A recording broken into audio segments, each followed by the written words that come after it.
Kadalasan, iniisip natin na ang mga simbahan ay lugar para sa pananampalataya, pero minsan ang mga simbahang ito ay nagiging pugad din ng iba't ibang uri ng elemento. Ngayon ay ating alamin at tignan ang ilan sa mga video na nagpapakita ng mga nakakatakot na karanasan at pangyayari na naganap sa loob pa mismo ng mga simbahan. Kaya ano pang hinihintay? Kung handa na kayo, let's go! Una sa ating listahan ay ang video na ito kung saan mayroong napakarami insekto na nakakalat sa loob ng simbahan. Hindi ito isang elemental na pangyayari, pero maituturing pa rin na kakaiba at nakakatakot kung ganito ba naman ang bubungad sa iyo kapag ikaw ay nagsimba.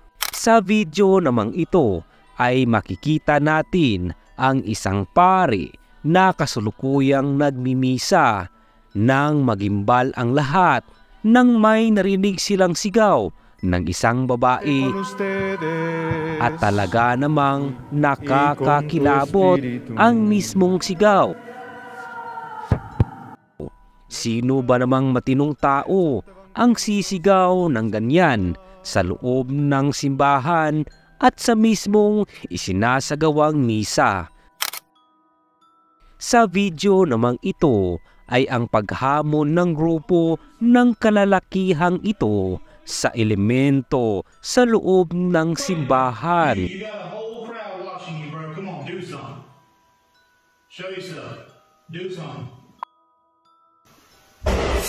At hindi nga nagtagal, hindi sila nabigo, tinupad ng elemento ang kanilang kahilingan.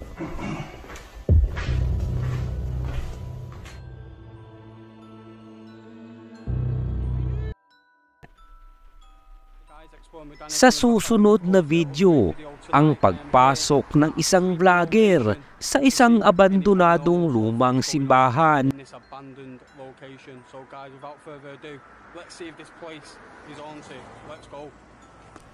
Kung saan sinubok nga niyang ipakita sa kanyang mga viewers kung gaano katotoo ang mga haka-haka.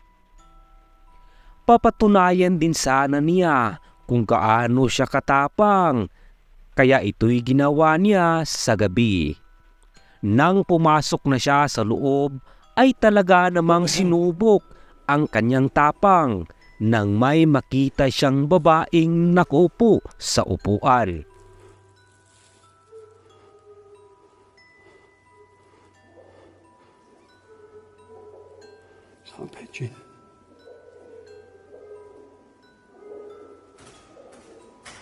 Hello? Hello?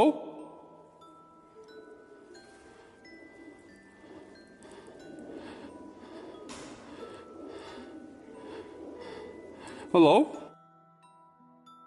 At di lang iyon, ito ay lumingon pa sa kanya. Hello? Nang makita ang nakakatakot na mukha ng babae, ay talaga namang nagimbal siya ng todo.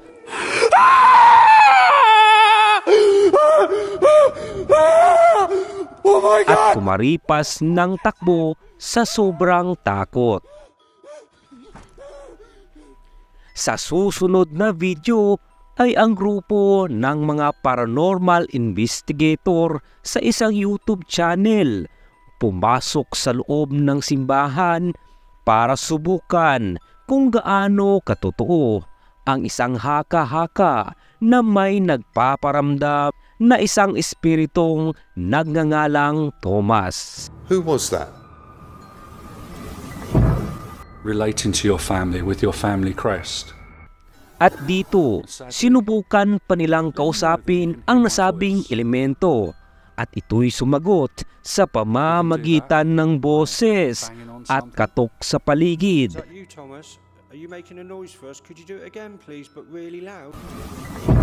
At ang lalong nakakagimbal ay ang paghagip sa kanilang kamera sa isang aninong gumagalaw.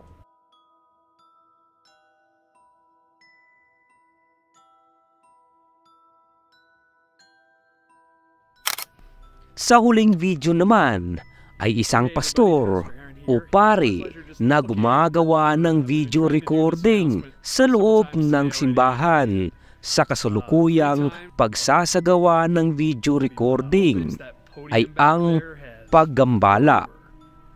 Nang matumba ang podium sa kanyang likuran,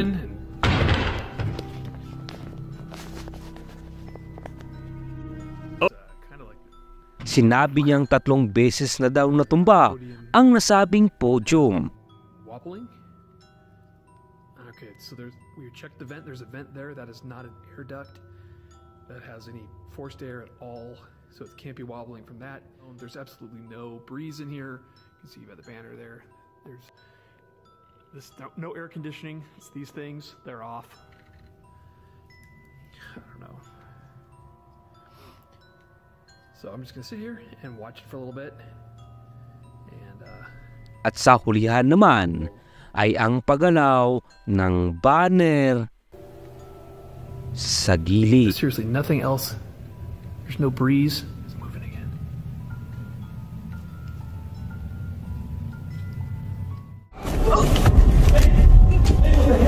At dito nagtatapos ang ating mga nakakakilabot na video sa loob ng simbahan.